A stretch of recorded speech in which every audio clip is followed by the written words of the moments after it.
The M-Show. Mindset, Motivation, Making Things Happen. Der Gründerpodcast mit Melina Schatzimakaki und Melanie Arndt. Hallo und herzlich willkommen zur 19. Folge von The M-Show. Hello, hello, hello, auch von mir. Heute haben wir eine Special-Folge für euch. Wir interviewen nämlich gleich Cara Sindir. Die Folge wird eine reine Interviewfolge sein und auch auf Englisch. Deswegen switchen wir jetzt direkt mal zu Englisch. So, yeah, welcome back to The M-Show.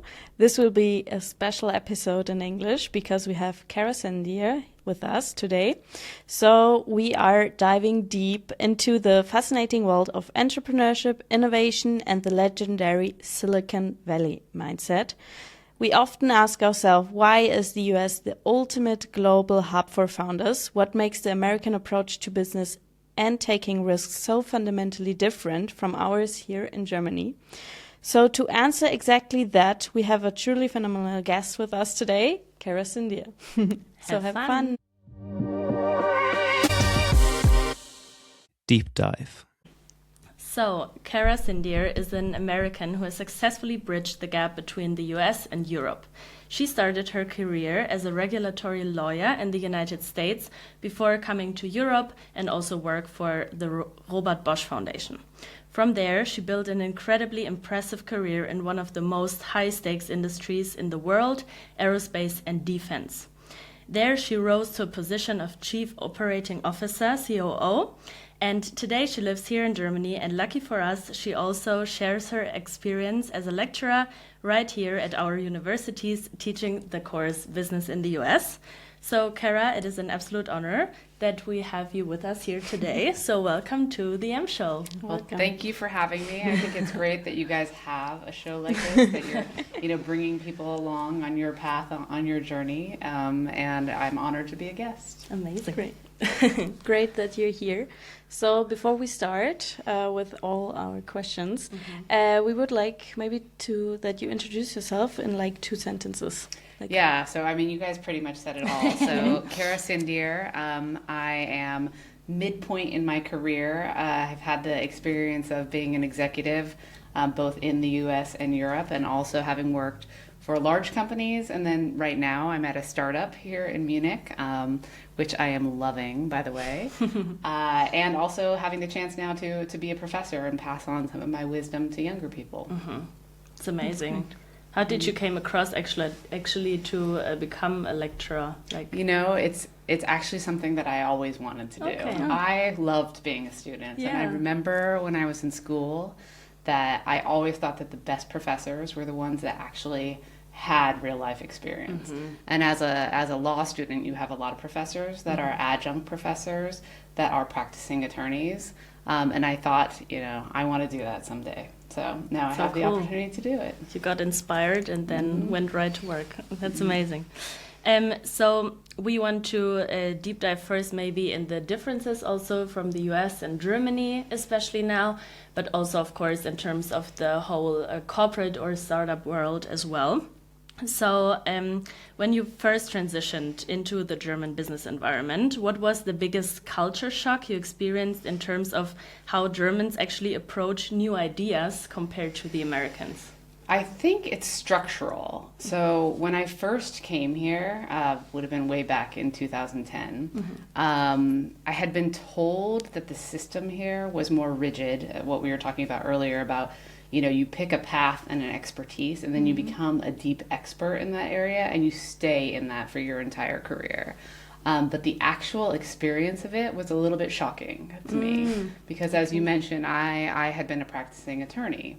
And my move to Germany, I really was very conscious, and I had an intent that I wanted to transition out of the classic legal side of the business and go into more just sort of general business and management and into industry.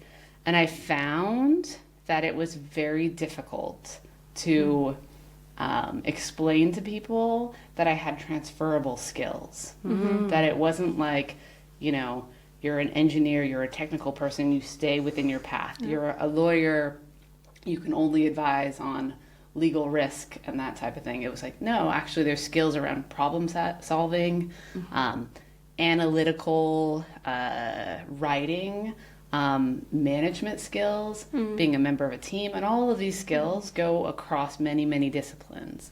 So that was very, very shocking to me, and I think that that's directly related to this topic of innovation, because innovation is all about making ideas become reality, and you need people with these different types of transferable skills and bringing different ideas to then look at an alternative approach to problem solving.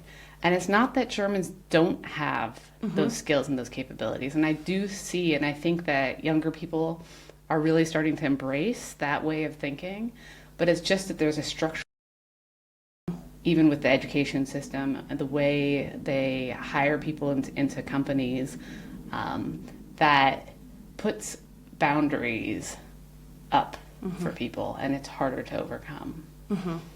Yeah, I can understand it. So probably the red line is if you have those skills, you can basically also take the technical expertise, or you can learn it over time also while doing work experience, right? Absolutely. I mean, I remember one of my first experiences hiring somebody here. I wanted to hire somebody into our marketing team, and I knew that person was going to be working with Excel a lot, like working with data, trying to sort of build the picture of what the market would look like. And HR kept giving me resumes of marketing professionals.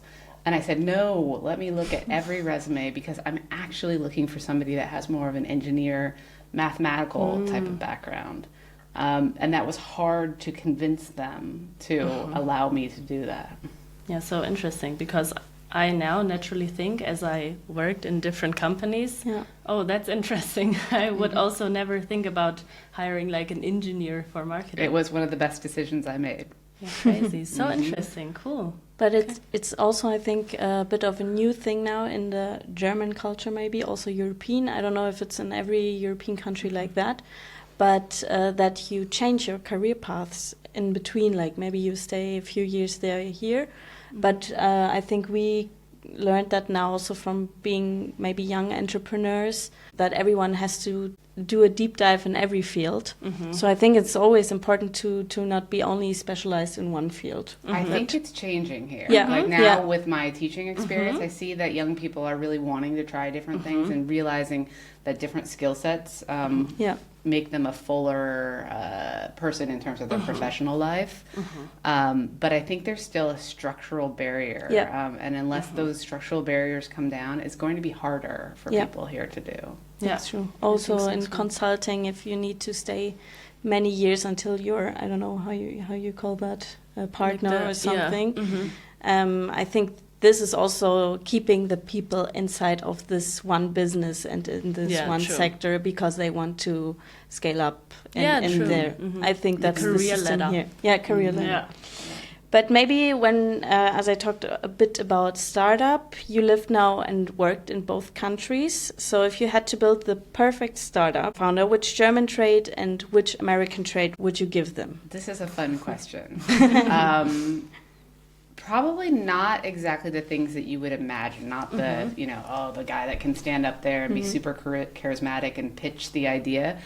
I think the American trait that I actually really appreciate, that applies everywhere, but definitely to founding a company, is this sense of team.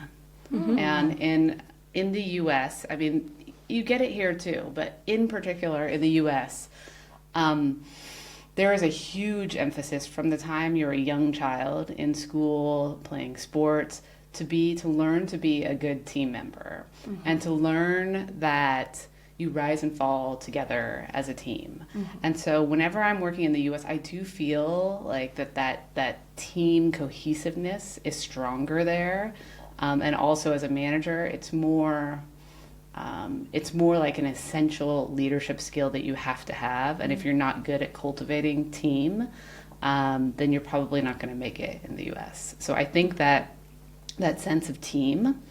And for Germany, one of the things that I really appreciate here, and I think it would help any founder, is that there's more of a approach to balance and consistency here. Americans tend to be extremist. Like it's all or nothing. Like, you know, throw yourself in and then, you know, you're going to put everything towards it. Best example ever is how they approach fitness, right? You're either going to the gym 6-7 days a week on an extreme diet, like it's all, or literally it's nothing, right? Or it's like you're sitting around not doing any fitness. And there is this idea in people's heads, if I can't achieve that all, then I need to give up. And I think Germans are not like that. I think Germans are much more, again, the fitness example, you know, you go a couple of days a week. It is something that is meant to be balanced and fit into your life. And I think that mentality, bringing it to business, that sort of calmness, would be really helpful. So interesting. I never thought about that. No. That's such a nice perspective. Do you also maybe have a concrete example from your experience about the team sense where you noticed, okay, this is working really good or this did not work that good? I would say how I felt when I was working on a program in the US versus here in Germany. Here in Germany, it was really important always to have everybody's established role, and they really wanted to sort of have the boundaries defined. In the US, often it was more like we have some tasks, things we need to achieve as a team, and the boundaries of each person's role wasn't always as well defined. And it was more like we pitch in together to achieve something. I can say I really felt that when I was working on a particular satellite program in the US, and there was a high level of risk kind of just sitting on all of our shoulders about whether or not we would be able to achieve the task at hand. And with the US team, we were always repeating to our team, we rise and fall together, right? Like, because there is some fear, you know, what if I make a mistake? Like, what if I'm the one that causes this program not to be successful? And I would say that came particularly from the European colleagues that were on the team. And we really had to work hard with them to be like, you are not going to be at fault if you make a mistake, right? We're all in this together. Oh, that's crazy. Yeah. I got goosebumps, to be honest. Yeah. Because I can imagine that everyone is so scared about failure here. Yeah. And then this is just super relaxing, I think, and also giving so much motivation, right? Yeah.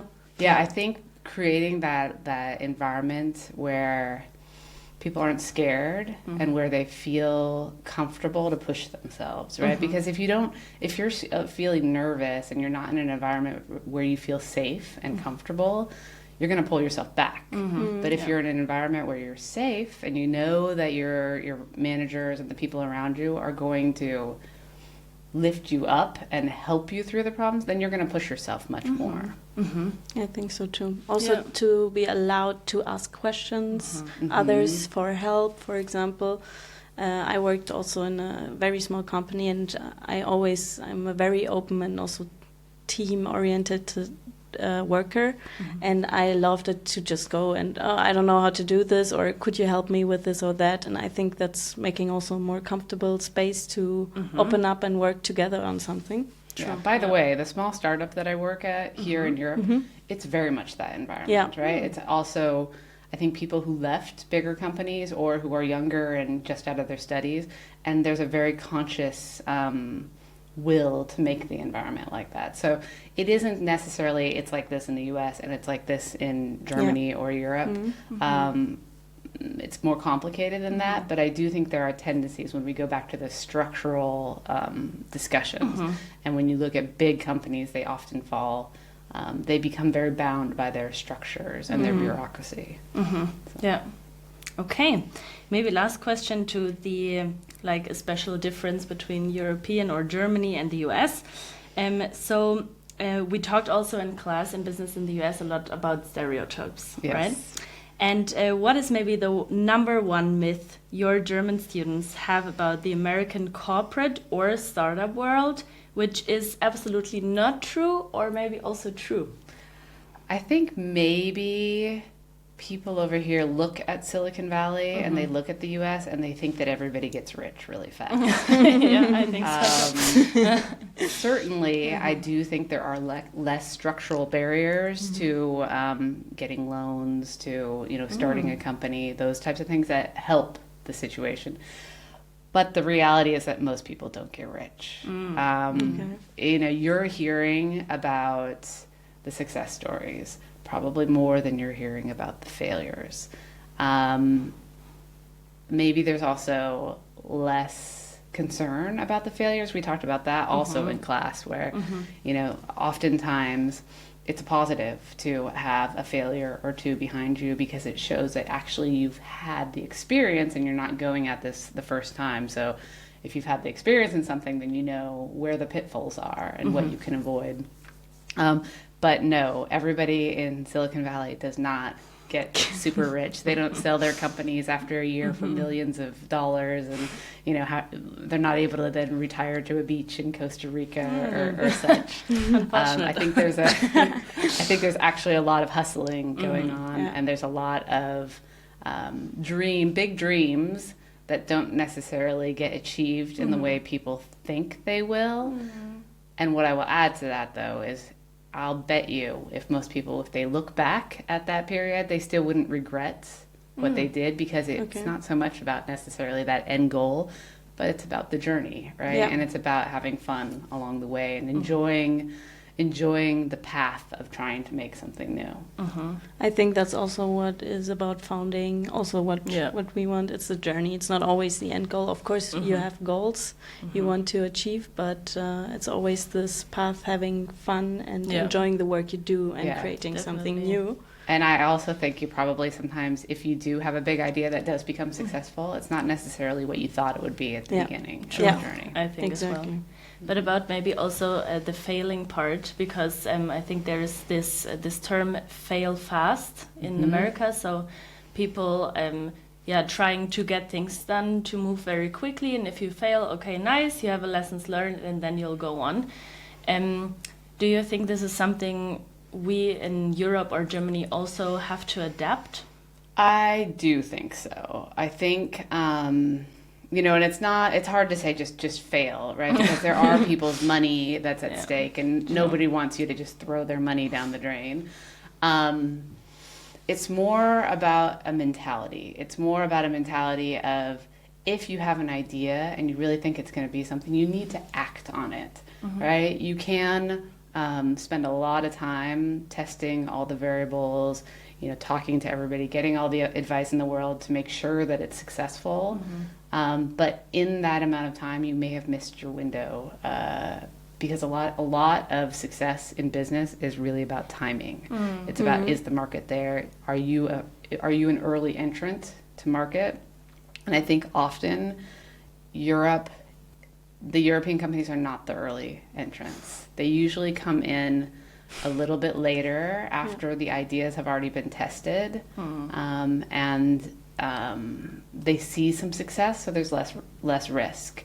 I do see that the recipe that European entrepreneurs often use, and by the way, this is also a successful recipe. So maybe the question is, do you want to be successful here in your market, or do you want to be like the most successful in the world, and then you have to be early? The recipe here is often see a successful company, what they've done in the US or elsewhere, and then adapt it to the German market. Because yes, there are cultural differences, and having the knowledge of the German market and how you adapt it to the German market can also make it very, very successful. That's interesting. But it's true. Also, Germans really test a lot before they bring out the product. But okay, then let's maybe, before we dive into more than the startup world, let's talk about also innovation, also in larger corporations. You were also the chief operating officer of a space and defense company. And aerospace and defense are industries where failure isn't just a mistake, but it can cost millions or even lives. And how do you foster a culture of innovation and agility in an environment that is naturally built around extreme risk mitigation and heavy regulation? So yes, so that industry in particular, I mean, you look at aviation, and aviation, the number one topic is always safety, and it needs to be, right? Because as you said, you have a plane crash, it's people's lives. Then you look at, for example, the space industry, you get to, it's not about lives per se. Okay, it is if you've got astronauts going up, but satellites, it's more about you only get one chance because you launch something and then it's up there, right? So there is this mentality and culture around testing, quality, getting things right. And I think that needs to stay. I think that's really important, that it needs to stay. And that, I do think Europe has an edge there. So keep that culture. You don't want to fight it. But then how do you bring in also, okay, now we also need to move fast and innovation. It's really, really hard. And particularly where you've got those sort of two opposite polar things pulling at each other. One thing that I mentioned already, which is cultivating this feeling of team, and making sure that people understand that they're supported and they're not going to be blamed for something that goes wrong. That's key there. I think the second part is just being very open to new technologies and realizing that when new technologies come along, that the processes and the infrastructure behind that business need to be changed. And we need to be constantly challenging ourselves to ask, is this really needed? Is this overkill? Is this over-engineering? What can we sort of peel away? And it will still be, okay, in the case of aviation, sometimes still that 100% solution. But if it's something that doesn't have sort of lives that are at risk, how is it okay that it's that 80-85% solution? Like we both worked at also larger corporations, not in the aerospace or defense sector, but another one. And we noticed that also for new projects, highly innovative projects, or where you actually need flexibility and agility and also some braveness in the end, it was really hard also to convince the managers in the end to put money in there.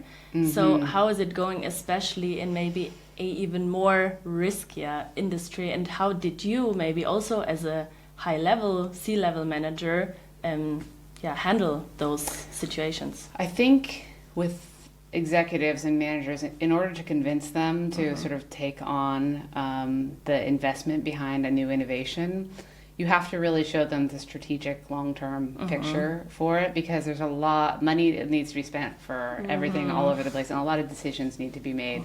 And executives are being asked to, why choose this program and this project and this investment over this one? And unfortunately, I think a lot of times it seems and it looks like, oh, they're saying no to everything, but that's kind of part of being at that level in a company. So I think doing the research and really understanding first sort of how, what the long-term outlook is for that technology and that idea.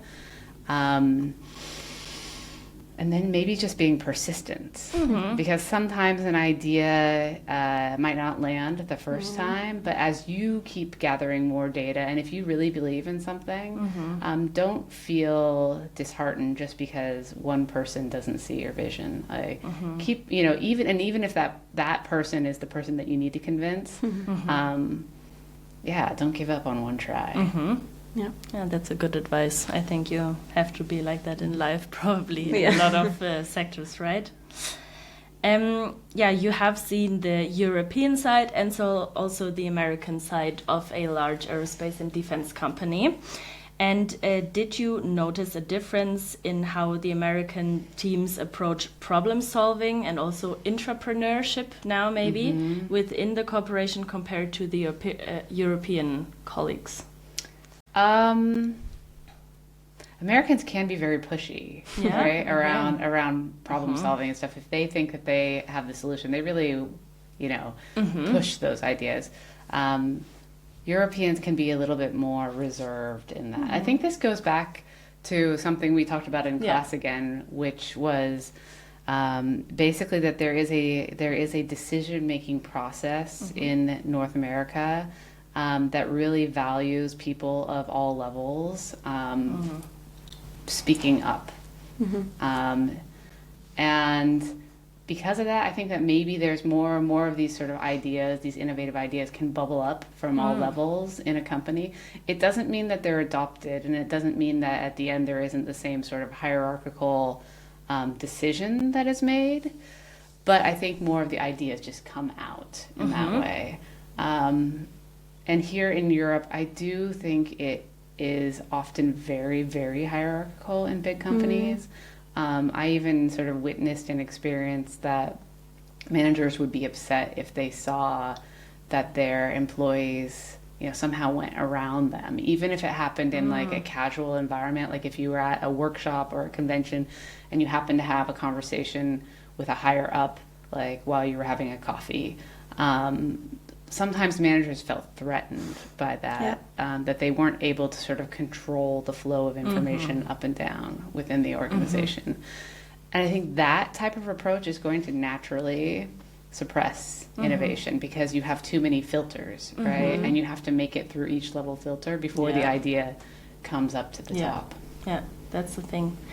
It also slows down the process a lot. Like it's first communication.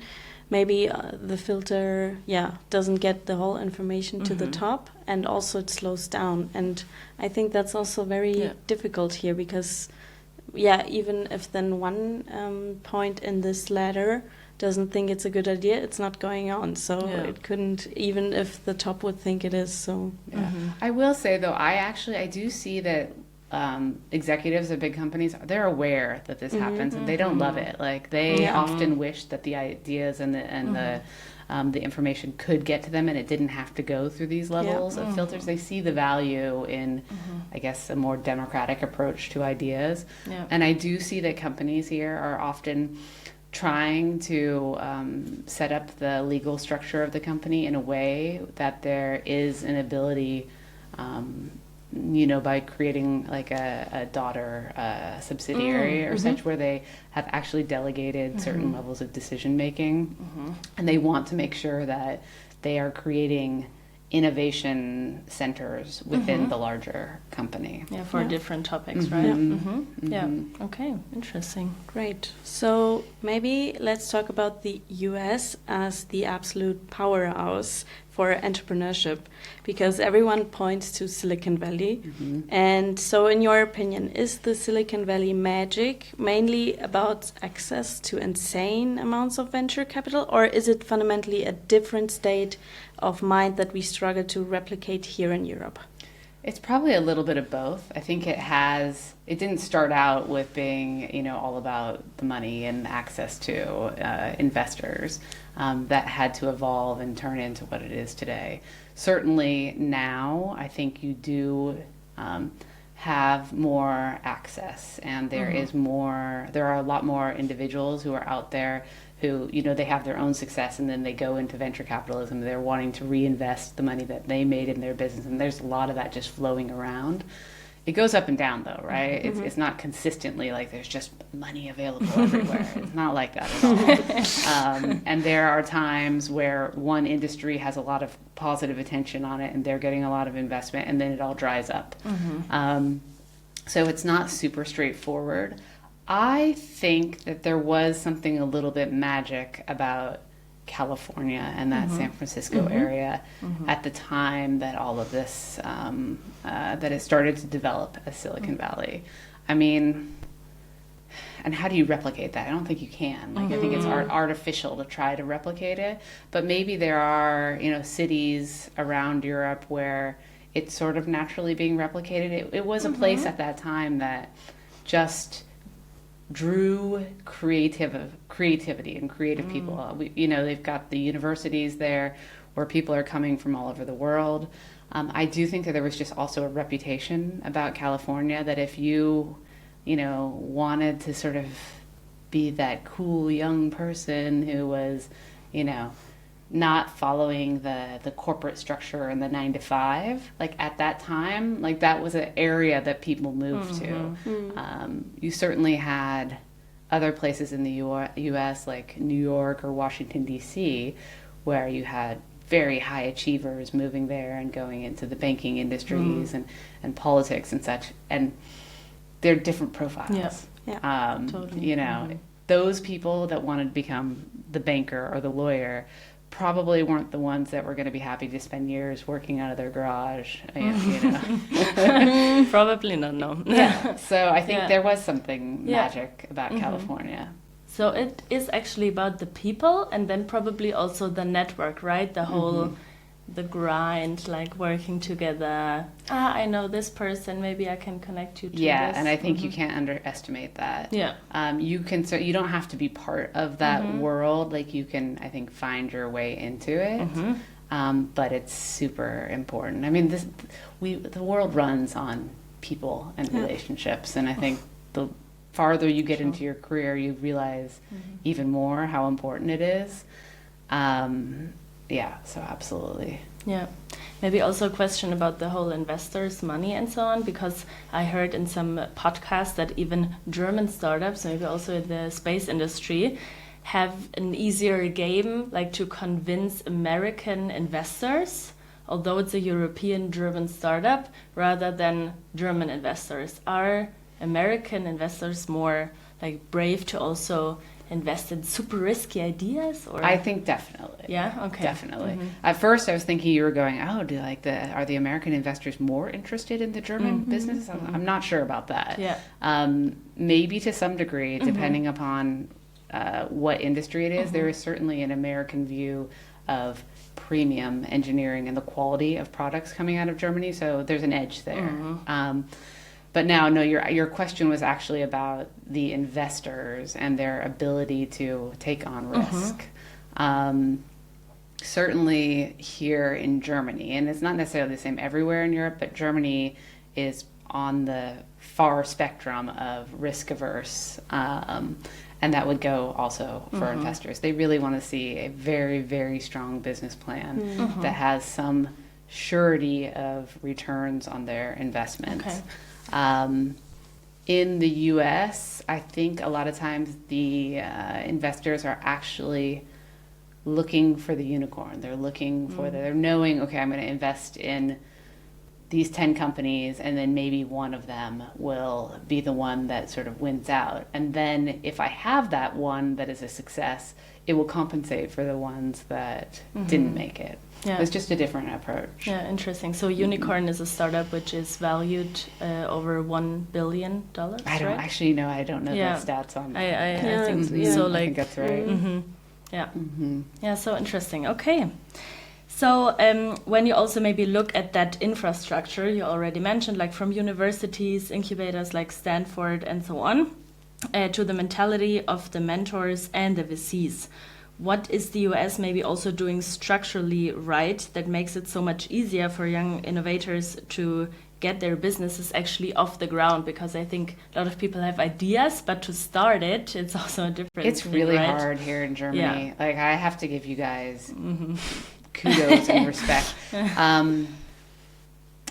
It's just the legal system here, and the financial system is hard, right? Like if you want to start a company here, you have to jump through so many hoops, and it's not super clear also, at which which agency you have to register, and the tax situation. The tax situation here is very difficult. It's not very it's not very supportive of individual businesses. The way I see it, you often have to end up paying a lot more sort of upfront, and it's a huge risk to take on to sort of survive through the first years before you settle into sort of, okay, I made it now. The U.S. is much easier. Like it takes almost nothing to set up like a limited liability company. I mean, you can literally just go online and basically, fill out a couple of forms. You don't have to pay very much to do it, and you're off and running. Crazy. I can't imagine that for real. It took us 3 months to actually found the legal company. Exactly. It's so much easier. And of course, the U.S. can be complicated too, because It's not federally regulated, but it, depending upon which state you're in, there's different requirements.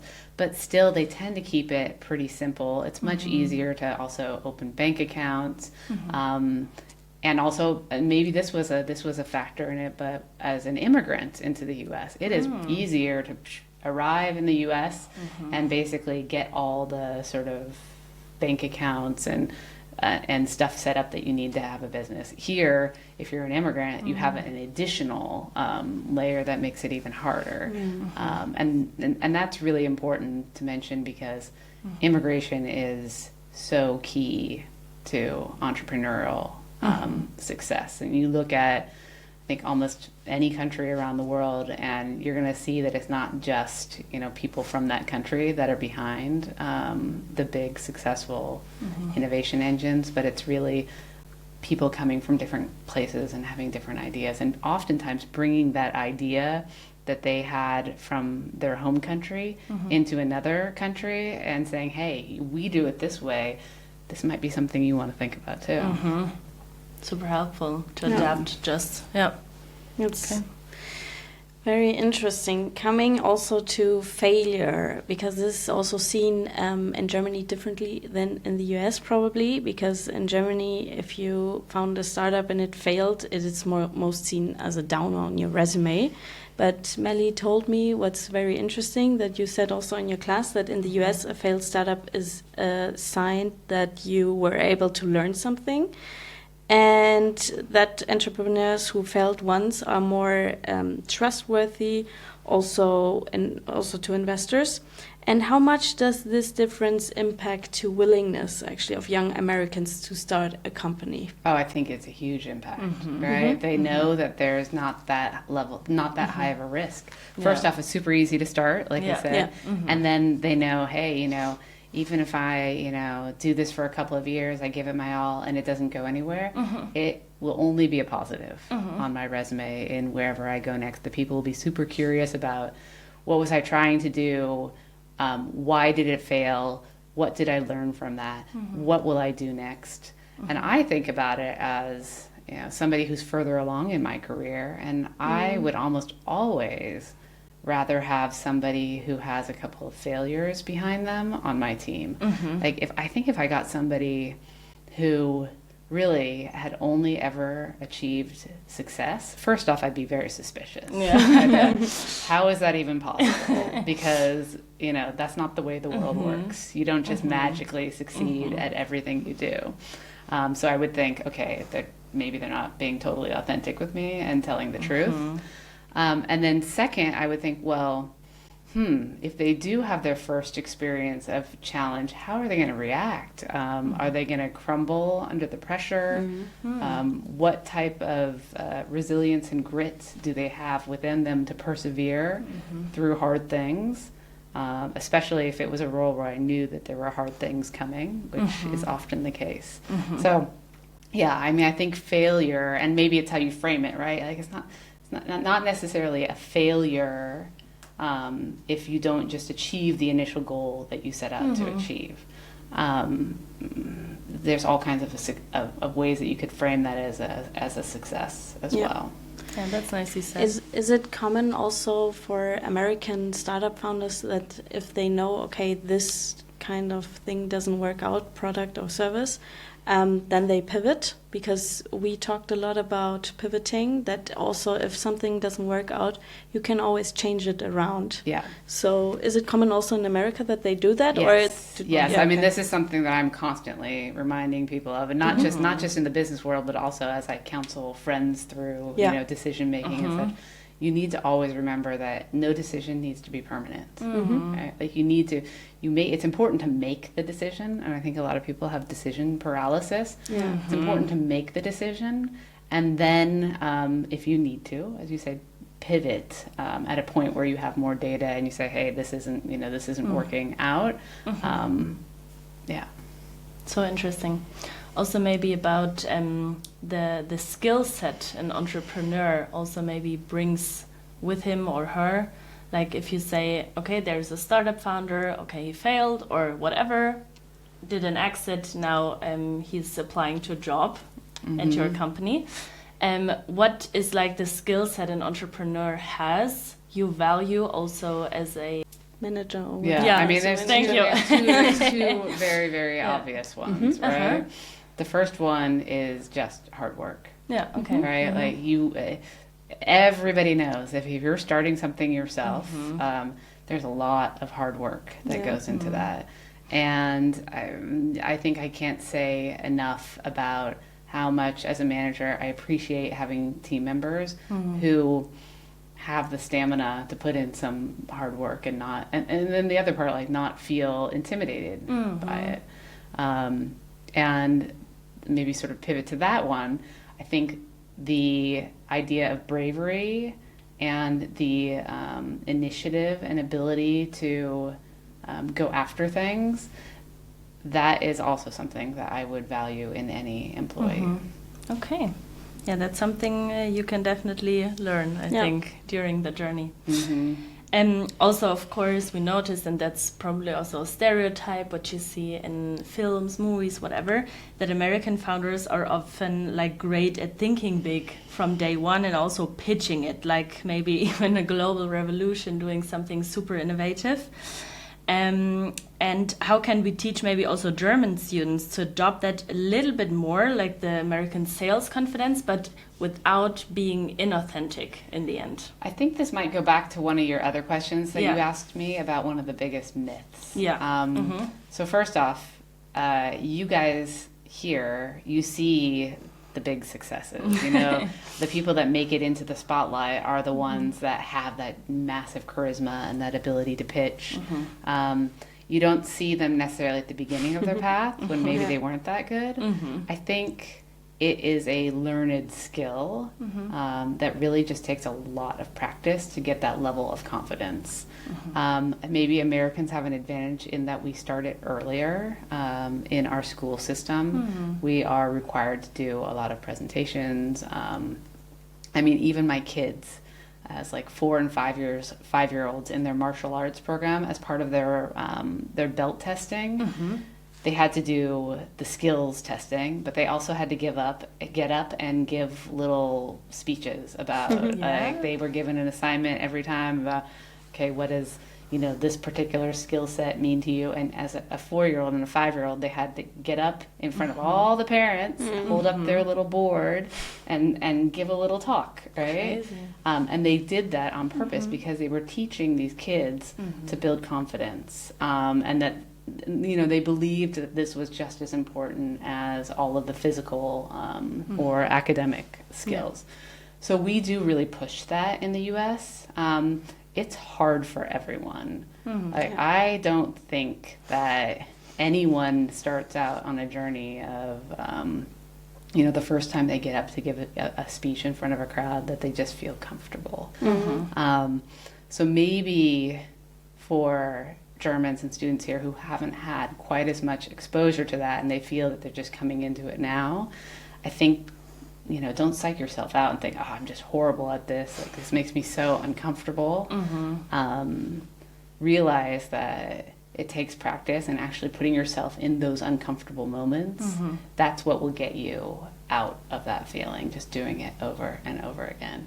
And last point on this, it is really hard to do talking in a second language. And I know that most of you, when you do these pitches and stuff, you have to do it in English. And even though your English is fantastic, I think just don't be hard on yourself, because having to do something in a second language is just, it brings a whole nother level of psych myself out, right? This isn't my language. These aren't my words. Different.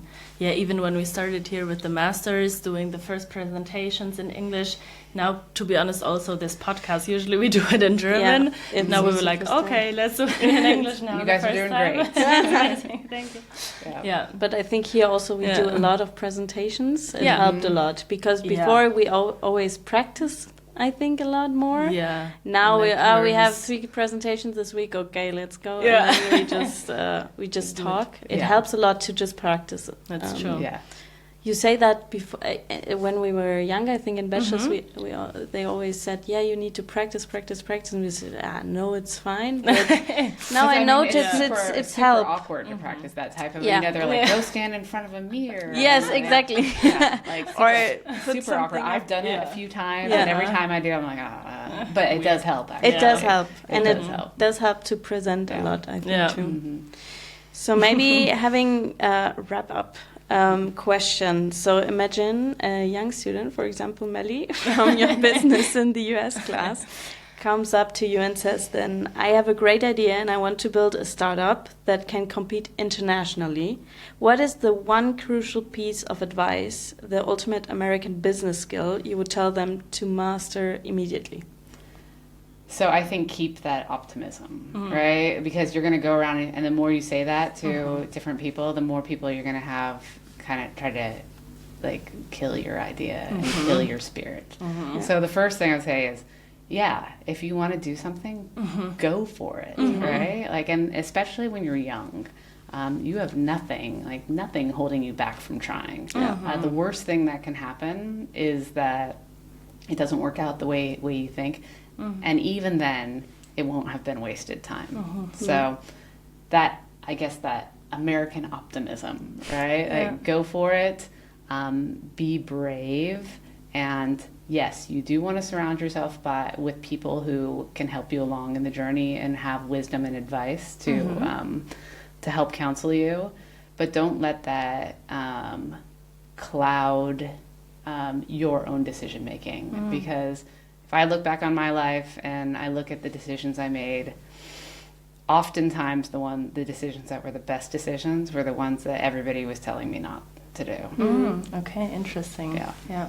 So your gut feeling. Follow your gut and do the brave things, like the window opens, jump through it. That's cool. Yeah.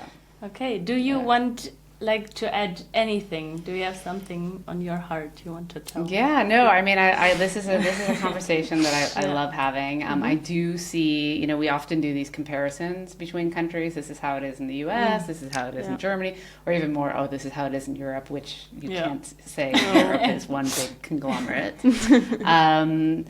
But I do think the world is changing. I first came here in 2010, and what I see today versus how it was in 2010, where stereotypes are always stereotypes, and they will be there. But I do feel that maybe those stereotypes were a little bit more set in stone 15 years ago. Now it's changing a lot, and when we talk about these stereotypes, it doesn't apply across the board. So when I'm saying things about structurally how difficult it is in Europe in certain situations, it doesn't mean it applies everywhere. And certainly my experience working at a small company with more startup mindset here is completely different than my experience working in a big company. And even then, every big company is different, and departments within the big companies are different. So there is no universal application of these concepts, but stereotypes do exist for a reason. There is some truth in it, and it's good to sort of understand what is that truth, and then with awareness comes the ability to work around that system. Yeah. Thank you so much. Thank you very much. All the insights you gave. It was so interesting. I think with your experience, I think we can learn a lot. Well, I wish you guys all the luck. And also, by the way, you are being very brave right now by doing this podcast, and you're already breaking out of stereotypes by basically letting everybody in on the journey. So. Yeah. Thank you. That's you. Nice. Nice to hear. Thank you for your time. Yeah. So this was our first English episode. We hope you enjoyed it. Yeah. Melina, what was your biggest learning? So for me, it was very interesting, this teamwork spirit, which they have in America. I think it's already a bit integrated also here. It depends on what kind of company it is and what kind of big or small startup, whatever. But I think this team spirit helps people to develop themselves a bit more and get out of the comfort zone too. Yeah. Yeah, and as she told us about it, I already said it in the episode, like I really had goosebumps because I could really feel in a high stress level environment. I think it can really, like keep you down and more settled in the end. Yeah. Super interesting. And I really also enjoyed her advice that you really have to be super optimistic and also brave in the end. Because I think when we as Germans, Europeans, whatever, look at the different movies, success stories, whatever, you always think, damn, it's such a magic, and what do they do differently? But I think persistence is a really big factor in the whole startup founding process in the end, all over the world. Yeah. It's very important if you want to become a founder.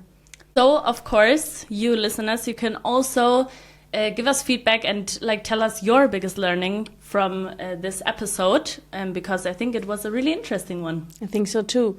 So wherever you're watching or listening to us, to the M Show, give us feedback and comments so we can also evaluate this and create it or make it better. And also we are on social media, on TikTok and Instagram, and our name is there, d.m.show.podcast. So give us also there some feedback and comments, and we're looking forward to it.